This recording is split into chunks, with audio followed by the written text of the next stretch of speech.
नमस्कार बंधुरा केटीपी kitchen and ब्लगे तुम्हादेरके सुस्वागतम। आशा करी तोमरा सबाई खूब भालो आछो एबं तोमादेरই ভালোবাসায় আমিও খুব ভালো আছি। আজকে আমি তোমাদের সঙ্গে কুচো চিংড়ি দিয়ে শশার একটা রেসিপি শেয়ার করব, মানে শশা চিংড়ির রেসিপি। তাহলে দেখতে থাকো তোমরা আমি কিভাবে সেটা তৈরি করি। তার জন্য আমি দেখো এখানে কুচো চিংড়িগুলো বেছে ধুয়ে নুন হলুদ মাখিয়ে রেখেছি। এবার প্রথমে আমি গ্যাসটা অন করে দেব। আর শশা দেখো এইভাবে কেটে নিয়েছি আমি স্কোয়ার করে। এবার আমি একটা প্যান বসিয়ে দিলাম। আর বন্ধুরা ভিডিও দেখার শুরুতেই কিন্তু একটা লাইক করতে তোমরা ভুলো না। তোমরা লাইক করলে ভিডিও বানানোর উৎসাহটা অনেক গুণ বেড়ে যায়।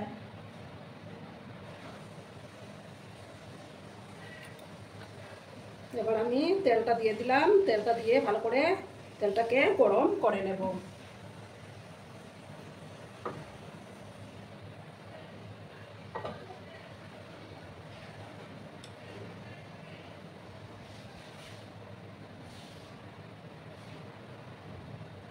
তো আমার তেলটা গরম হয়ে গেছে। এবার আমি চিংড়ি মাছগুলো দিয়ে দিচ্ছি।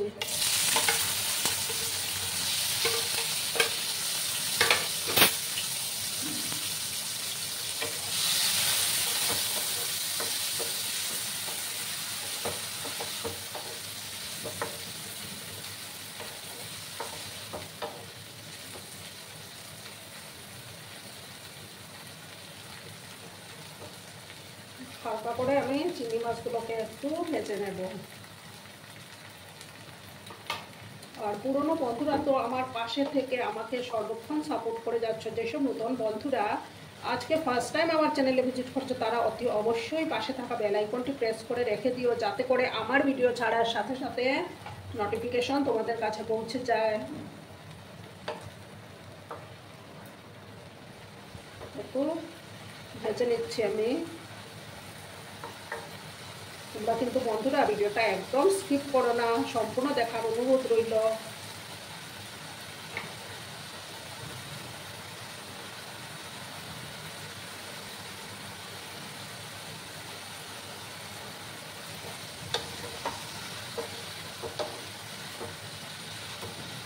আর একটু সময় ভাজবো, তারপর আমি এগুলো তুলে নেব। বন্ধুরা এবার আমি আমার চিংড়ি মাছগুলো ভাজা হয়ে গেছে, আর বেশি ভাজা শক্ত হয়ে যাবে। এবার আমি তুলে নিচ্ছি।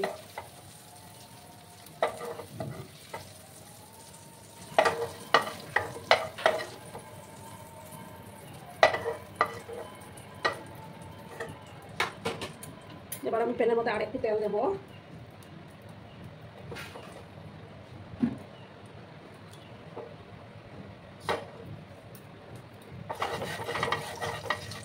তোমরা চাইলে এই রেসিপিটি কিন্তু বড় চিংড়ি দিয়ে করতে পারো। বাজারে ছিল না আজকে, তাই এই চিংড়ি নিয়ে আসা হয়েছে। এবার আমি দেখো এখানে আদা, তারপর রসুন আর পাকা লঙ্কা বেটে রেখেছিলাম, সেগুলো এবার দিয়ে দিচ্ছি। এক চামচ থেকে একটু বেশি হবে।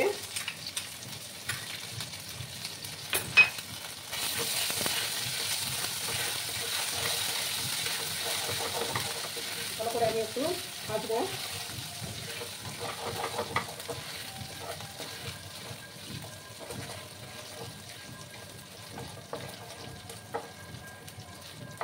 যাতে করে আদার কাঁচা গন্ধটা চলে যায়।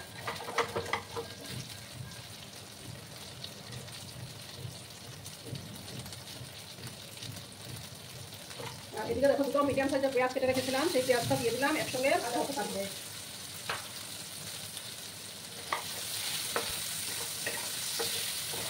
সামান্য এক চিমটি লবণ দিয়ে দেবো, যাতে পেঁয়াজটা সফট হয়ে যায়।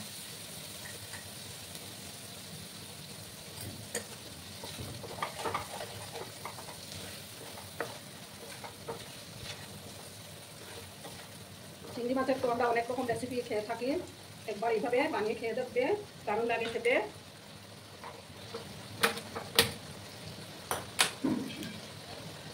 আমি রান্নাটার মধ্যে গরম জল ইউজ করবো, তার জন্য গরম জল বসিয়ে দিয়েছি। পেঁয়াজটাকে ভালো করে আমি ভাজবো।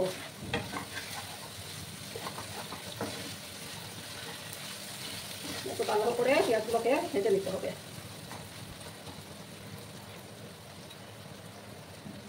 আর এদিকে দেখো আমি একটা বাটির মধ্যে এক চামচ জিরে গুঁড়ো দিলাম,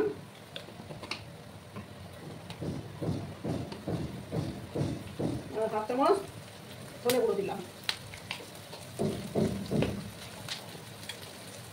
আর ছোটো চামচের 1 চামচ কাশ্মীরি লঙ্কা গুঁড়ো দিয়ে দিলাম। দিয়ে আবার জল দিয়ে গুলিয়ে নেব।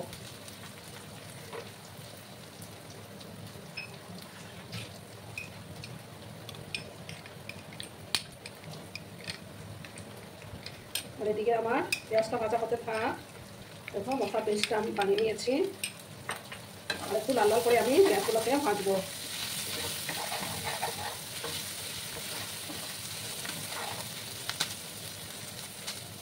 দেখো বন্ধুরা, এবার আমি দেখো শসাগুলো দিয়ে দিচ্ছি।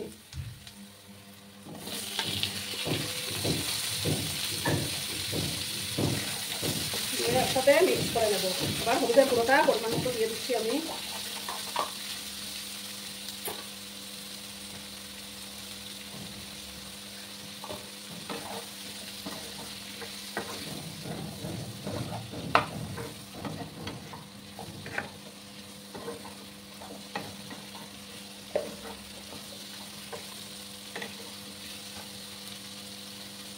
এবার দেখো এই যে মশলাটা গুলিয়ে রেখেছিলাম, সেই মশলাটা এবার দিয়ে দিলাম।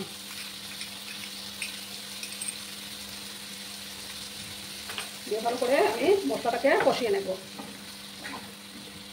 যত বেশি কষানো হবে ততই রান্নার টেস্টটা বেড়ে যাবে।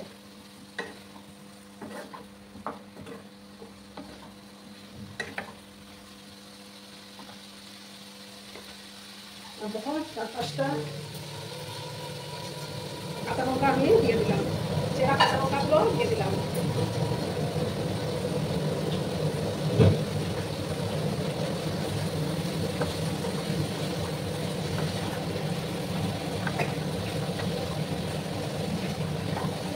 তারপরে কিছুক্ষণ সময় নিয়ে আমি এটাকে কষিয়ে নিচ্ছি। ঠিক আছে, তোমরা কিন্তু সঙ্গে থেকো।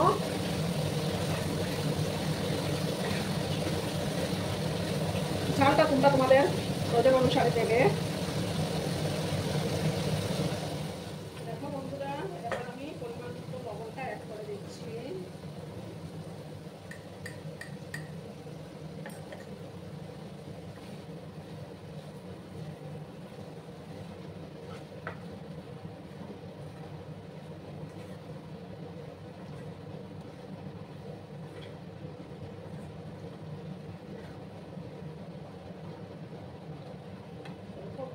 তরকারির কালারটা কত সুন্দর এসছে। এবার আমি চিংড়ি মাছগুলো দিয়ে দিচ্ছি।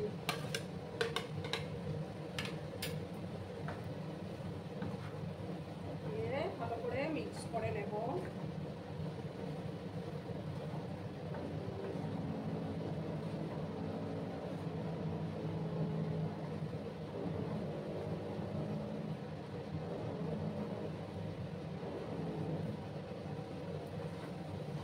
মশলাটা প্রায় কষেই আসছে, এবার আমি গরম জল দেব।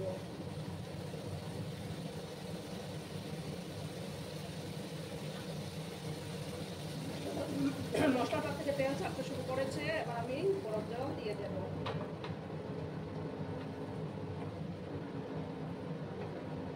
একটু সাউন্ড আসতে পারে বন্ধুরা, তোমরা একটু মানিয়ে নিও, আমাদের প্লেটে কাজ হচ্ছে তো তাই।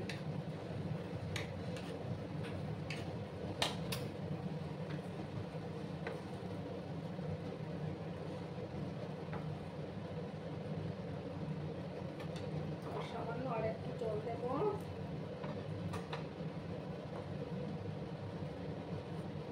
এবার আমি এটাকে ঢাকা চাপা দিয়ে 5-7 মিনিট রান্না করে নেব। আঁচটাকে আমি কমিয়ে দিলাম। 5-7 মিনিট রান্না করলেই আমার শসা চিংড়ির রেসিপি রেডি হয়ে যাবে। বন্ধুরা, এবার আমি ঢাকাটা সরিয়ে দিলাম। দেখো আমার রান্নাটা অলমোস্ট ডান। খুব সুন্দর কালার এসছে বন্ধুরা, দেখো। এবার আমি উপর থেকে ধনিয়া পাতা কুচি ছড়িয়ে দেব।